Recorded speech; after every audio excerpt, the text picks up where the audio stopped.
celle-ci est la 3e édition que nous organisons pour faire des colloques en fait, qui rassemblent différentes spécialités qui sont impliquées dans la prise en charge de l'infertilité du couple au Sénégal.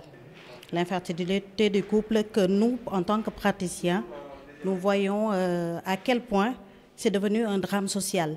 Parce qu'on ne peut pas faire une consultation quotidienne sans recevoir des couples qui viennent justement pour la prise en charge de l'infertilité, c'est-à-dire un désir d'enfant qui est là plus d'un an, 6 mois pour des dames âgées de 35 ans et plus qui n'arrivent pas à avoir d'enfants. Et dans ces cas-là, on les accueille et on les prend en charge. Et cette prise en charge-là, comme on a l'habitude de le dire, est pluridisciplinaire.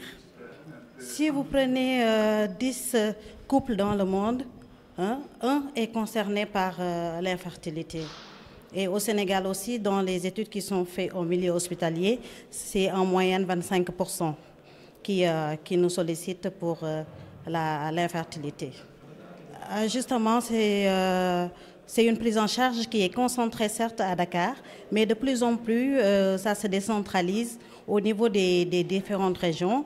La preuve, l'année dernière, la société de fertilité sénégalaise est partie à la région de Kaolack, où réside un collègue, Dr Ndeye Hadisen, qui est au niveau de l'hôpital régional, et où on a pu instaurer un centre pour l'insémination artificielle, qui est un des éléments de l'assistance médicale à la procréation. On a rassemblé pratiquement toutes les spécialités qui œuvrent autour de cette prise en charge-là, c'est-à-dire nous, les gynécologues, mais les endocrinologues, les biologistes, les urologues qui sont spécialisés en fertilité, les urologues, andrologues, mais également d'autres collègues qui sont venus, autant de la cancérologie, les radiothérapeutes, les oncologues, et tout ceci pour faire une table ronde autour de cette question-là et asseoir un cheminement idoine pour la prise en charge du couple et surtout dans le volet qui concerne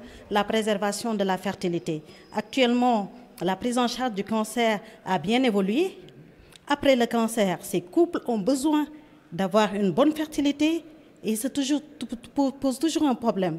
Ce qui fait que quand on finit cette table ronde, on va déterminer un canevas à suivre prochainement pour que maintenant les couples, les hommes, autant les femmes, qui bénéficient de certaines prises en charge ou bien qui développent des pathologies graves, de pouvoir bénéficier de la préservation de la fertilité, c'est-à-dire qu'on puisse leur garder leurs gamètes, c'est-à-dire ces cellules-là qui permettent de faire la fertilité.